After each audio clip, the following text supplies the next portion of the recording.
ಮಾಡಿದ್ದಾರೆ, ಬೇರೆ ಬೇರೆ ಕಾರ್ಯಕ್ರಮಗಳನ್ನ ಕೊಟ್ಟಿದ್ದಾರೆ. ಇಷ್ಟೆಲ್ಲ ಆದ್ರೂ ಪ್ರತಿ ಕಲಾವಿದನಿಗೂ ಅಷ್ಟೇ ಯಾವುದೋ ಒಂದು ಟ್ರಂಪ್ ಕಾರ್ಡ್ ಆಗಿದ್ದು ಹೆತ್ತಲಕ್ಕ ಕರಿಬೇಡ ಮಾವ ಸಾಂಗ್ ಮಾತಾಗಿದ್ದಾರೆ. ನಾನು ಪ್ರೀತಿಯಿಂದ ಅವ್ರನ್ನ ಕೂಡ ವೇದಿಕೆಯಲ್ಲಿ ಸ್ವಾಗತ ಮಾಡ್ತಾ ಇದ್ದೀನಿ. ಆತ್ಮೀಯವಾಗಿ ಸ್ವಾಗತ.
ಈ ಮೌನದಲ್ಲಿ ಸಂಗೀತವೇ,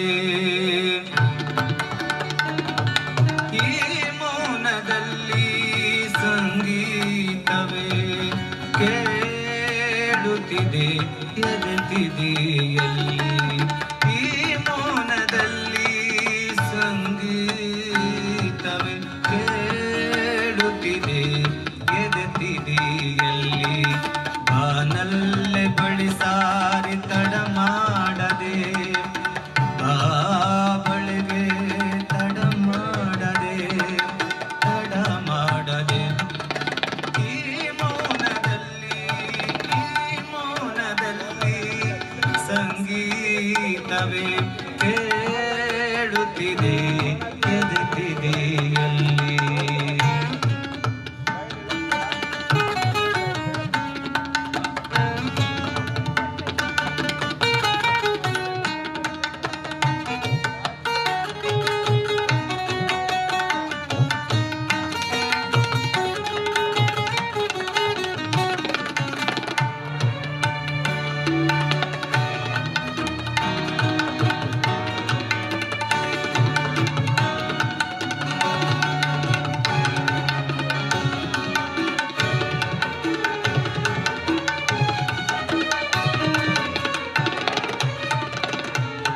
ಮರೆತು ಬಿಡು ನಮ್ಮೊಳಗಿನ ಹುಸಿ ಹುಸಿ ಕೋಪವ,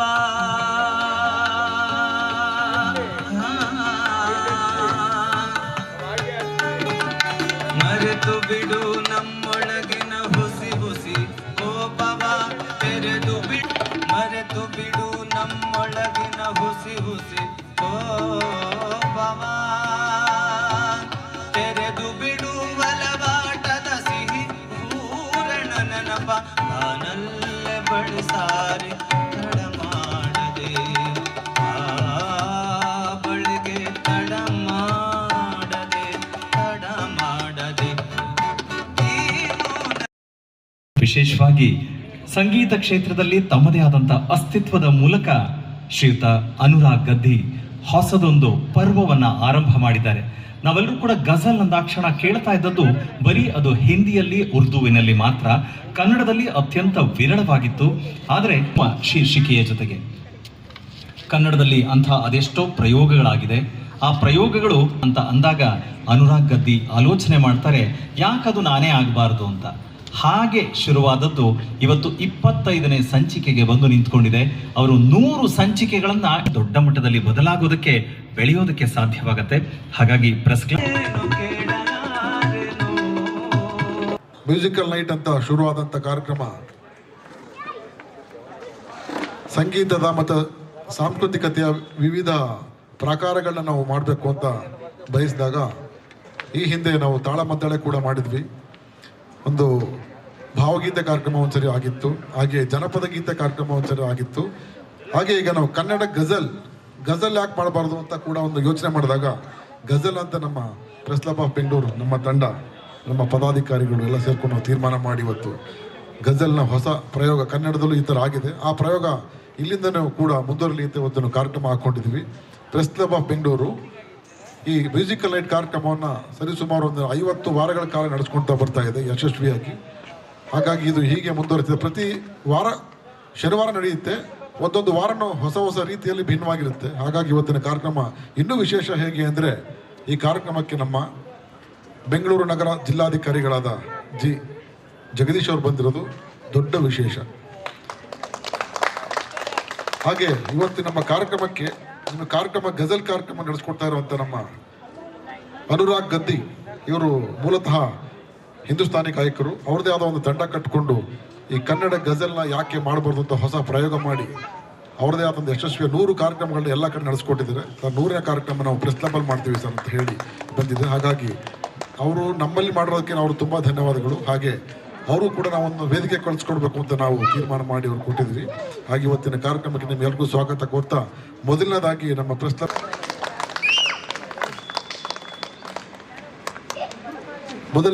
ನಮ್ಮ ಜಗದೀಶ್ ಸರ್ ಬಗ್ಗೆ ಒಂದೆರಡು ಮಾತಾಡಬೇಕು. ನಾನು ಪರಿಚಯ ಏನಾಗತ್ತೇ ಇಲ್ಲ ಕೊಡುವಂಥ ವಿಶೇಷ IAS ಅಧಿಕಾರಿ ಅವರು.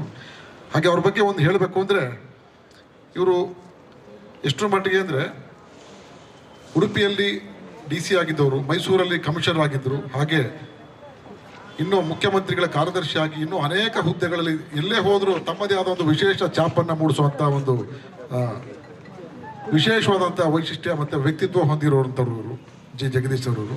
ಹಾಗೆ ಬೆಂಗಳೂರು ನಗರ ಜಿಲ್ಲಾಧಿಕಾರಿಯಾಗಿ ಇವರು ಬಂದ ನಂತರ ಅನ್ನೋಕ್ಕಿಂತ ಇಲ್ಲಿ ಬೆಂಗಳೂರಲ್ಲಿ ರಾಜ್ಯದ ಎಲ್ಲ ಕಡೆಗಿಂತ ಹೆಚ್ಚು ಒತ್ತುವರಿ ಆಗುವ ಭೂ ಒತ್ತುವರಿ ಜಾಸ್ತಿ ಇದೆ.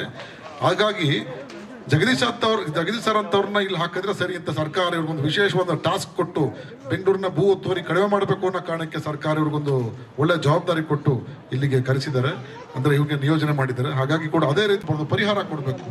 ಆ ನಿಟ್ಟಿನಲ್ಲಿ ಸಾಕಷ್ಟು ಪರಿಹಾರ ಕೊಡ್ತಾರಂತ ನಮ್ಮ ವಿಶೇಷವಾದಂಥ ಅಧಿಕಾರಿ ನಮ್ಮ ಜಗದೀಶ್ ಸರ್ ಅವರು. ಅವರು ನಮ್ಮ ಕಾರ್ಯಕ್ರಮಕ್ಕೆ ಬಂದಿದ್ದಕ್ಕೆ ನಿಮ್ಮೆಲ್ಲರ ಪರವಾಗಿ ನಾನು ಅವ್ರಿಗೆ ಸ್ವಾಗತ ಕೊಡ್ತೇನೆ. ಹಾಗೆ ಇವತ್ತಿನ ನಮ್ಮ ಕಾರ್ಯಕ್ರಮಕ್ಕೆ ನಮ್ಮ ಕನ್ನಡ ಗಜಲ್ ನಡೆಸ್ಕೊಡೋದಕ್ಕೆ ಬಂದಿರುವಂಥ ನಮ್ಮ ಎಲ್ಲ ಕಲಾವಿದರಿಗೆ, ನಮ್ಮ ಕಲಾ ರಸಿಕರು, ನಮ್ಮ ಗಾಯಕರುಗಳಿಗೆ ನಾವು ಒಂದು ಸ್ವಾಗತ ಕೋರ್ತಾ ನಮ್ಮ DC ಸಾಹೇಬ್ರ ಕಡೆಯಿಂದ ಅವರಿಗೆ ಒಂದು ನೆನಪಿನ ಕಾಣಿಕೆಯನ್ನು ಕೊಡೋದ್ರ ಮೂಲಕ ನೆಕ್ಸ್ಟ್ ನಮ್ಮ ಅಧ್ಯಕ್ಷರು ಮಾತಾಡ್ತಾರೆ. ಈ ಕಾರ್ಯಕ್ರಮಕ್ಕೆ ನಮ್ಮ ಹೊಸಮನೆಯವರು ಬಂದಿದ್ದಾರೆ, KS ಅಧಿಕಾರಿಗಳು, ದಯವಿಟ್ಟು ಅವರು ಬರಬೇಕು ವೇದಿಕೆ ಮೇಲೆ. ಹಾಗೆ ನಮ್ಮ ಒಂದು ವಿಶೇಷ ಇವು ಸಾಧನೆಗಳು ಅವರು ಹೇಳ್ತಾ ಹೋದರೆ, ರಾಜ್ಯದಲ್ಲಿ ಯಾವುದೇ ಜಿಲ್ಲೆಗಳಲ್ಲೂ ಭೂ ಒತ್ತುವರಿಯನ್ನು ತೆರವು ಮಾಡ್ತಾ ಇಲ್ಲ. ಆದರೆ ಜಗದೀಶ್ ಸರ್ ಯಾವತ್ತೂ ಭೂ ಒತ್ತುವರಿಯನ್ನು ನಿಲ್ಲಿಸಿ ಕೂತಿಲ್ಲ. ಪ್ರತಿ ವಾರಾಂತ್ಯ ನಾವು ಹೇಗೆ ಕಾರ್ಯಕ್ರಮ ಮಾಡ್ತೀವೋ ಹಾಗೆ ಅವರು ವಾರಾಂತ್ಯ ಭೂ ಒತ್ತುವರಿ ತೆರವು ಮಾಡೋದಕ್ಕೆ ಒಂದು ವಿಶೇಷ ಟಾಸ್ಕ್ ಇಟ್ಕೊಂಡು ಕಾರ್ಯಾಚರಣೆ ಇಟ್ಕೊಂಡು ದಾಳಿ ಮಾಡ್ತಾರೆ, ಎಲ್ಲ ಕಡೆ ವಶಪಡಿಸ್ಕೊತಾರೆ. ಎಲ್ಲ ಭೂ ಕಬಳಿಕೆ ಭೂಗಳ್ಳರಿಗೆ ಇವರು ಸಿಂಹ ಸ್ವಪ್ನ ಆಗಿದ್ದಾರೆ. ಅದೊಂದು ಬಹಳ ವಿಶೇಷ. ರಾಜ್ಯದ ಎಲ್ಲಕ್ಕಿಂತ ಅತಿ ಹೆಚ್ಚು ಅಂದರೆ 375 ಎಕರೆ ಜಾಗವನ್ನು, ಸರ್ಕಾರಿ ಜಾಗವನ್ನು ಇವರು ಸರ್ಕಾರಕ್ಕೆ ಉಳಿಸಿದ್ದಾರೆ. ಅದರ ಸರ್ಕಾರಿ ಬೆಲೆ ಎಷ್ಟು ಅಂದರೆ ಬಹುಶಃ ಒಂದು 2,000 ಕೋಟಿ ಆಗಬಹುದು. ಆದರೆ ಗೋಡೆಯಾಗಿ ನಿಂತಿರೋರು ಅಂತ ನಮ್ಮ ಡಾಕ್ಟರ್ ಸುಕುಮಾರನ್ ಕೂಡ ಈ ಕಾರ್ಯಕ್ರಮದಲ್ಲಿದ್ದಾರೆ. ನಮ್ಮ ನಂಜುಂಡಪ್ಪ ಈ ಕಾರ್ಯಕ್ರಮದ ಪೋಷಕರು, ನಮ್ಮ ಜಿಲ್ಲಾಧಿಕಾರಿಗಳು ತುಂಬ ಆತ್ಮೀಯರು ಕೂಡ ಅವರು ಇದ್ದಾರೆ. ಹಾಗಾಗಿ ನಮ್ಮ ಚಿದಾನಂದ್ ಪಟೇಲ್ ನ್ಯೂಸ್ 18 ಚಾನೆಲ್ನ ಹಿರಿಯ ಸಂಪಾದಕರು ಹಾಗೂ ರಾಜಕೀಯ ವಿಭಾಗದ ಮುಖ್ಯಸ್ಥರು, ಇನ್ನೂ ಅನೇಕ ಗಣ್ಯರು ಮತ್ತು ಕಲಾ ರಸಿಕರು ಈ ಕಾರ್ಯಕ್ರಮಕ್ಕೆ ಬಂದಿದ್ದಾರೆ. ನಿಮ್ಮೆಲ್ಲರಿಗೂ ಸ್ವಾಗತ ಕೋರ್ತಾರೆ. ಹಾಗಾಗಿ ಇವತ್ತು ನಮ್ಮ DC ಸಾಹೇಬರು ನಮ್ಮ ಗಾಯಕರುಗಳಿಗೆಲ್ಲ ಒಂದು ನೆನಪಿನ ಕಾಣಿಕೆ ಕೊಡಬೇಕು ಅಂತ ಕೇಳ್ಕೊತಿದ್ದೀನಿ.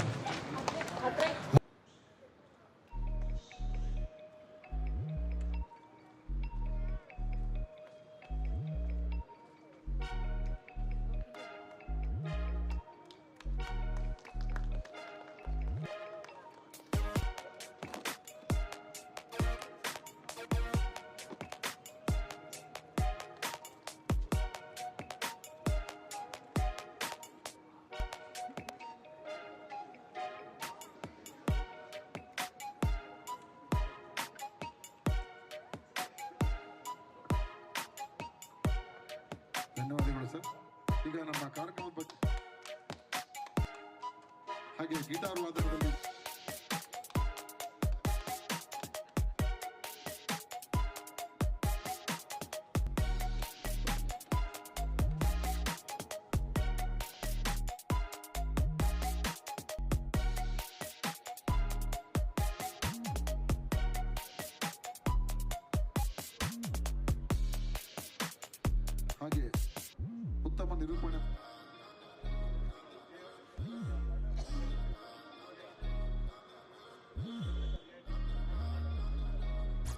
ಮಾತನಾಡುವಂಥ ಸಮಯ ಅಂತೂ ಖಂಡಿತ ಅಲ್ಲ ಇದು.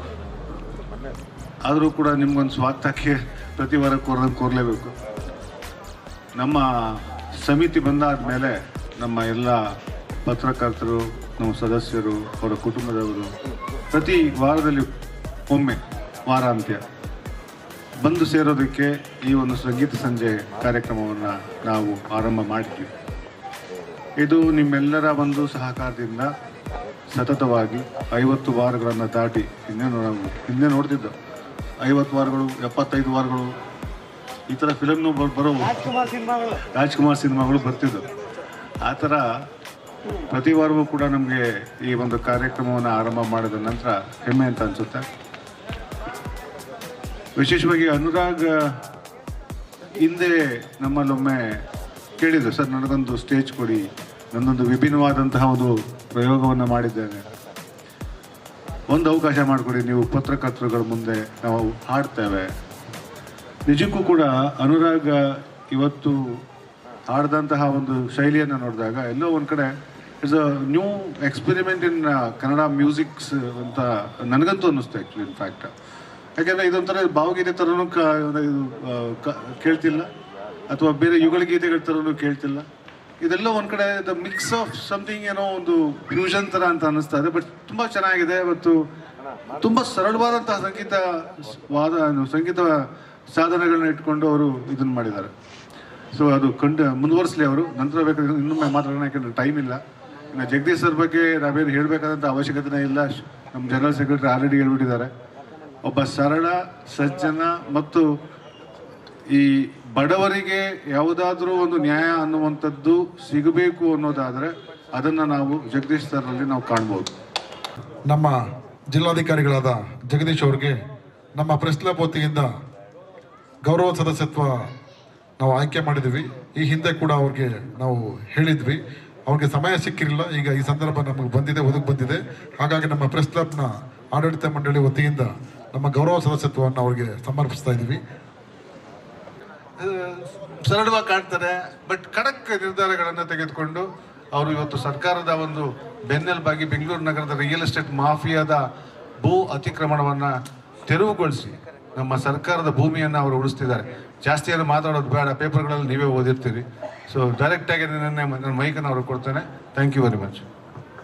ವತಿಯಿಂದ ಗೌರವ ಸದಸ್ಯತ್ವದ ಸಮರ್ಪಣೆ.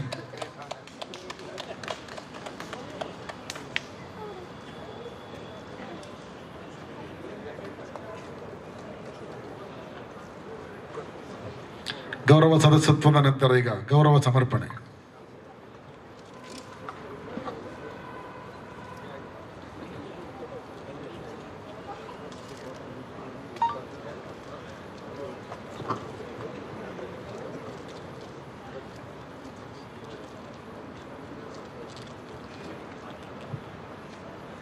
ದೇವರು ಅದ್ಭುತವಾದ ಸಂಗೀತವನ್ನು ಕೇಳಿ ನಿಜಕ್ಕೂ ಸಹ ಆ ಇಂಪಾದ ಸಂಗೀತ, ಅದರಲ್ಲೇ ನಾವು ತಲ್ಲೀನರಾಗಬೇಕು, ಅಷ್ಟು ಇಂಪಾಗಿ ಅವರು ಸಂಗೀತವನ್ನು ಹಾಡ್ತಾ ಇರೋದು ನಿಜಕ್ಕೂ ಸಹ ಖುಷಿ ಕೊಡುವಂಥ ವಿಷಯ. ಅದಕ್ಕಾಗಿ ನಾನು ಅವರಿಗೆ ಅಭಿನಂದಿಸ್ತೀನಿ. ಇನ್ನು ಸಣ್ಣ ವಯಸ್ಸಲ್ಲಿ ಇಷ್ಟು ದೊಡ್ಡ ಸಾಧನೆಯನ್ನು ಮಾಡಿದ್ದಾರೆ. ಅವರು ಇನ್ನಷ್ಟು ಎತ್ತರಕ್ಕೆ ಹೋಗಲಿ, ಕನ್ನಡದ ಗಜಲನ್ನು ಬೇರೆ ಬೇರೆ ಅಂತಾರಾಷ್ಟ್ರೀಯ ಮಟ್ಟಕ್ಕೆ, ರಾಷ್ಟ್ರ ಮಟ್ಟಕ್ಕೆ, ಅಂತಾರಾಷ್ಟ್ರೀಯ ಮಟ್ಟಕ್ಕೆ ತೆಗೆದುಕೊಂಡು ಹೋಗಲಿ ಅಂತ ಶುಭಾಶಯಗಳನ್ನ ಕೋರ್ತೀನಿ. ಅದೇ ರೀತಿ ಪ್ರೆಸ್ ಕ್ಲಬ್ನ ಪ್ರತಿಷ್ಠಿತ ಪ್ರೆಸ್ ಕ್ಲಬ್ ಬೆಂಗಳೂರಿನ ಗೌರವ ಸದಸ್ಯತ್ವ ಕೊಟ್ಟು ಮತ್ತು ಅದರ ಜೊತೆಗೆ ಗೌರವ ಸಮರ್ಪಣೆ ಮಾಡಿದ್ದಕ್ಕಾಗಿ ಎಲ್ಲ ಪದಾಧಿಕಾರಿಗಳಿಗೆ ನಾನು ಧನ್ಯವಾದಗಳನ್ನು ಅರ್ಪಿಸ್ತೇನೆ. ಭಾಳಷ್ಟು ಹೊಗಳಿದ್ದಾರೆ, ಆದರೆ ಅಷ್ಟು ಹೊಗಳಿಕೆಗೆ ನಾನು ಅರ್ಹ ಅಂತ ನನಗೇನೋ ಅನಿಸೋದಿಲ್ಲ. ಆದರೆ ಸರ್ಕಾರ ಈ 20 ವರ್ಷದಲ್ಲಿ, ನನಗೆ 20 ವರ್ಷ ಸರ್ವಿಸ್ನಲ್ಲಿ ಸರ್ಕಾರ ಯಾವುದೆಲ್ಲ ಹುದ್ದೆಗಳನ್ನು ಕೊಟ್ಟಿದೆ ಅದಕ್ಕೆ ನ್ಯಾಯ ಒದಗಿಸುವಂಥ ಕೆಲಸವನ್ನಂತೂ ಖಂಡಿತ ಮಾಡಿದ್ದೇನೆ. ಇನ್ನು ಮುಂದಿನ 8-9 ವರ್ಷಗಳ ಕಾಲ ಆ ಕೆಲಸವನ್ನು ಮುಂದುವರಿಸಬೇಕಾಗಿದೆ. ನಿಜಕ್ಕೂ ಸಹ ಸರ್ಕಾರ ನನಗೆ ಸರ್ವಿಸಿಗೆ ಸೇರಿದಾಗಿಂದ ಎಲ್ಲ ಸರ್ಕಾರಗಳು, ಯಾವ್ಯಾವ ಸರ್ಕಾರಗಳು ಬಂದರೆ ಎಲ್ಲ ಸರ್ಕಾರಗಳು ಹುಡುಕಿ ಇಂಪಾರ್ಟೆಂಟ್ ಪೋಸ್ಟ್ ಕೊಟ್ಟಿದ್ದಾರೆ. ಆ ಪೋಸ್ಟಿಂಗನ್ನು ವಿನಯಪೂರ್ವಕವಾಗಿ ಸ್ವೀಕರಿಸಿದ್ದೇನೆ. ಅದರ ಜೊತೆಗೆ ಅದಕ್ಕೆ ನ್ಯಾಯ ಒದಗಿಸುವಂಥ ಕೆಲಸವನ್ನು ಖಂಡಿತ ಮಾಡಿದ್ದೇನೆ. ಆ ನಿಟ್ಟಿನಲ್ಲಿ ಇನ್ನಷ್ಟು ಕೆಲಸಗಳನ್ನ ನಾವು ಮಾಡಬೇಕಾಗಿದೆ. ಬೆಂಗಳೂರಂಥ ನಗರದಲ್ಲಿ ನಾವು ಯಾವುದಾದ್ರೂ ಸರ್ಕಾರಿ ಉದ್ದೇಶಕ್ಕೆ, ಸಂಘ ಸಂಸ್ಥೆಗಳಿಗೆ, ವಸತಿ ಯೋಜನೆಗೆ ಜಮೀನು ಕೊಡಬೇಕು ಅಂತಂದರೆ ಅದನ್ನು ಹೋಗಿ ಲ್ಯಾಂಡ್ ಅಕ್ವಿಷನ್ ಮಾಡಬೇಕಿತ್ತು. ಸಾವಿರಾರು ಕೋಟಿ, ನೂರಾರು ಕೋಟಿ ದುಡ್ಡನ್ನು ಖರ್ಚು ಮಾಡಿ ಜಮೀನನ್ನು ತೆಗೆದುಕೊಳ್ಳುವಂಥ ಪರಿಸ್ಥಿತಿ ಇತ್ತು. ಆದರೆ ಇವತ್ತಿಗೆ ನಾವು ಸುಮಾರು 375 ಎಕರೆ ಜಮೀನನ್ನು ಬಿಡಿಸಿದ್ದೀವಿ. ಅದಕ್ಕೆ ಫೆನ್ಸಿಂಗ್ ಹಾಕಿದ್ದೀವಿ. ಫೆನ್ಸಿಂಗ್ ಹಾಕಿ ಬೋರ್ಡ್ ಹಾಕಿದ್ದೀವಿ. ಜಿಲ್ಲಾಧಿಕಾರಿಗಳ ಆದೇಶ ಇದೆ ಯಾರು ಮುಟ್ಟಬಾರ್ದು ಅಂತ. ಇದುವರೆಗೂ ಒಂದು ಬೋರ್ಡು ಸಹ ಯಾರೂ ತೆಗಿಲಿಕ್ಕೆ ಸಾಧ್ಯ ಆಗಿಲ್ಲ. ಅಂಥದ್ದೊಂದು ಕೆಲಸವನ್ನು ಮಾಡಿದ್ದೀವಿ. ಇವತ್ತಿಗೆ ನಮಗೆ ಆಶ್ರಯ ಯೋಜನೆಗೆ ಕೊಡ್ಲಿಕ್ಕೆ ಜಮೀನಿದೆ. ನಿಮ್ಮಂಥ ಸಂಘ ಸಂಸ್ಥೆಗಳು ಕೇಳಿದರೆ ಕೊಡ್ಲಿಕ್ಕೆ ಜಮೀನಿದೆ. ಸರ್ಕಾರಿ ಉದ್ದೇಶ ಕೇಳಿದರೆ ಜಮೀನಿದೆ. ಆ ಕೆಲಸವನ್ನು ಮಾಡಲಿಕ್ಕೆ ಖಂಡಿತ ಸಾಧ್ಯ ಆಗಿದೆ. ಅದೇ ಉದ್ದೇಶಕ್ಕಾಗಿ ನನ್ನ ಸರ್ಕಾರ ಈ ಹುದ್ದೆಗೆ ನೇಮಿಸಿದೆ. ಅದಕ್ಕೆ ನಿಜವಾಗೂ ನ್ಯಾಯ ಒದಗಿಸಿದೆ ಅಂತ ಹೇಳಲಿಕ್ಕೆ ಇಚ್ಛೆಪಡ್ತೀನಿ. ನಿನ್ನೆ ಒಂದು ಆದೇಶವನ್ನು ಮಾನ್ಯ ಉಚ್ಚ ನ್ಯಾಯಾಲಯದಲ್ಲಿ ಪಡ್ಕೊಂಡಿದ್ದೀವಿ. ಬಜಾಜ್ ಟ್ರಸ್ಟ್ಗೆ ಏನು ಸರ್ಕಾರ ಹಿಂದೆ ಜಮೀನನ್ನು ಕೊಟ್ಟಿತ್ತು, ಅದನ್ನು ನಾವು ಲ್ಯಾಂಡ್ ಅಕ್ವಿಷನ್ ಮಾಡಿದ್ದೀವಿ. ಭಾಳ ವರ್ಷಗಳ ಹೋರಾಟದ ನಂತರ ಹೈಕೋರ್ಟ್ನಲ್ಲಿ, ಸುಪ್ರೀಂ ಕೋರ್ಟ್ನಲ್ಲಿ ಹೋರಾಟದ ನಂತರ ನಿನ್ನೆ ಮುಖ್ಯ ನ್ಯಾಯಾಧೀಶರಿರುವಂಥ ಕೋರ್ಟ್ನಲ್ಲಿ ನಮಗೊಂದು ಆದೇಶ ಸಿಕ್ಕಿದೆ. ಸುಮಾರು 270 ಎಕರೆ ಜಮೀನನ್ನು APMCಗೆ ಪಡ್ಕೊಂಡಿದ್ದೀವಿ. ಅದು ಭಾಳ ಹೋರಾಟದ ನಂತರ ಪಡ್ಕೊಂಡಿದ್ದೀವಿ. ಈ ಥರದ್ದು ಪ್ರತಿ ಕೇಸಿಗೂ ಸುಪ್ರೀಂ ಕೋರ್ಟ್ನಲ್ಲೂ ಸಹ ಅತ್ಯುತ್ತಮ ವಕೀಲರನ್ನು ಆಯ್ಕೆ ಮಾಡಿ, ಪ್ಯಾನಲ್ನ ಮಾಡಿ ಅಲ್ಲಿಗೆ ಹಾಕಿ ಸರ್ಕಾರದ ಜಮೀನನ್ನು ಉಳಿಸೋದಕ್ಕೆ ಮಾನ್ಯ ಕಂದಾಯ ಸಚಿವರ ನೇತೃತ್ವದಲ್ಲಿ ಭಾಳಷ್ಟು ಹೋರಾಟವನ್ನು ಮಾಡ್ತಾ ಇದ್ದೀವಿ. ಆ ಹೋರಾಟ ಈಗ ಫಲ ಕೊಡ್ತಾ ಇದ್ವು. ಈಗ 270 ಎಕರೆ ಬಂದಿದೆ. ಅದೇ ಥರ ದೊಡ್ಡ ದೊಡ್ಡ ಜಮೀನುಗಳು ಎಲ್ಲೆಲ್ಲಿವೆ ಅವುಗಳ ವಿರುದ್ಧ ಹೋರಾಟ ಕಂಟಿನ್ಯೂ ಆಗಿ ಇದೆ. ಅದ್ರ ಜೊತೆಗೆ ಬೇರೆ ಬೇರೆ ಯಾರ್ಯಾರು ಜಮೀನು ಒತ್ತುವರಿ ಮಾಡ್ಕೊಂಡು, ನಿಮಗೆಲ್ಲರೂ ಗೊತ್ತಿದೆ, ಒತ್ತುವರಿಯನ್ನು ಯಾರು ಸಾಮಾನ್ಯ ಜನ ಮಾಡೋದಿಲ್ಲ. ನಮ್ಮ ಹತ್ರ 30-40 ಸಹ ಇಲ್ಲ. ಯಾರು ಎಕರೆಗಟ್ಟಲೆ 5-5 ಎಕರೆ 10 ಎಕರೆ ಜಮೀನನ್ನು ಯಾರು ತಗೋತಾರೆ, ಯಾರು ಹೊಡಿತಾರೆ ಅಂತ ಗೊತ್ತಿದೆ. ದಾಖಲೆಗಳನ್ನ ತಿದ್ದೋದು, ಆದೇಶವನ್ನು ಯಾರೋ ಒಬ್ರು ACಗೆ ಆದೇಶವನ್ನು ತಗೊಳ್ಳೋದು, ಜಮೀನನ್ನು ಹೊಡ್ಕೊಳ್ಳೋವಂಥದ್ದು. ಈಗ ಇಂಥ ಆದೇಶಗಳನ್ನು ಯಾವ್ಯಾವ ACಗಳು ಆದೇಶ ಹಿಂದೆ ಕೊಟ್ಟಿದ್ರು, ಸರ್ಕಾರಿ ಜಮೀನಿನ ವಿರುದ್ಧವಾಗಿ ಸರ್ಕಾರದ ಜಮೀನನ್ನು ಬೇರೆಯವರಿಗೆ ಬರೆದು ಕೊಟ್ಟಿದ್ರು, ಅಂಥ ಆದೇಶಗಳನ್ನು ಸುಮಾರು 200 ಆದೇಶಗಳನ್ನು ಸುವಮುಟ ಕೇಸ್ ತಗೊಂಡಿದೆ.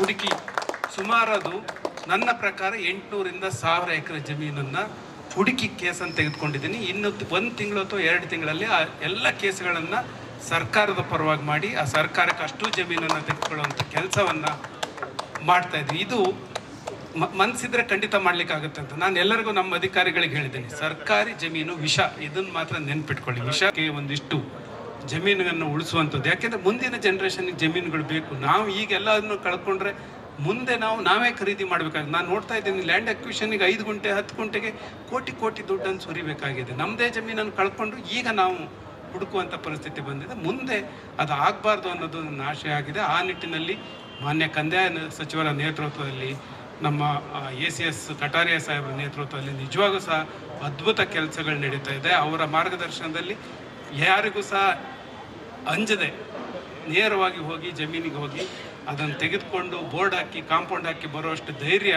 ನಮಗೆ ಬಂದಿದೆ. ಹಾಗಾಗಿ ಅದಕ್ಕಾಗಿ ಇಂಥದ್ದೊಂದು ಹುದ್ದೆಯನ್ನು ಕರೆದು ಕೊಟ್ಟು ಇಲ್ಲಿ ಕೂರಿಸಿ ಸರ್ಕಾರ ಇಂಥ ಕೆಲಸ ಮಾಡಲಿಕ್ಕೆ ಅವಕಾಶ ಮಾಡಿಕೊಟ್ಟಿದ್ದಕ್ಕಾಗಿ ನಾನು ಧನ್ಯವಾದವನ್ನು ಅರ್ಪಿಸ್ತೇನೆ. ಅದ್ರ ಜೊತೆಗೆ ತಾವೆಲ್ಲರೂ ಸಹ ನಮಗೆ ಸಪೋರ್ಟ್ ಮಾಡಿದ್ದಕ್ಕಾಗಿ, ಅದಕ್ಕಿಂತ ಹೆಚ್ಚಾಗಿ ಈ ಪ್ರೆಸ್ ಕ್ಲಬ್ನ ಆ ಕಾರ್ಡನ್ನು, ಆ ಗೌರವ ಸದಸ್ಯತ್ವವನ್ನು ಕೊಟ್ಟಿದ್ದಕ್ಕಾಗಿ ನಿಜವಾಗೂ ಸಹ ನಾನು ಆಭಾರಿಯಾಗಿದ್ದೇನೆ. ಧನ್ಯವಾದ ಅರ್ಪಿಸಿ ನಾನು ಮಾತನ್ನು ಮುಗಿಸ್ತೇನೆ. Thank you. ಧನ್ಯವಾದಗಳು ಸರ್. ನಮ್ಮ ಪ್ರೆಸ್ ಕ್ಲಬ್ನ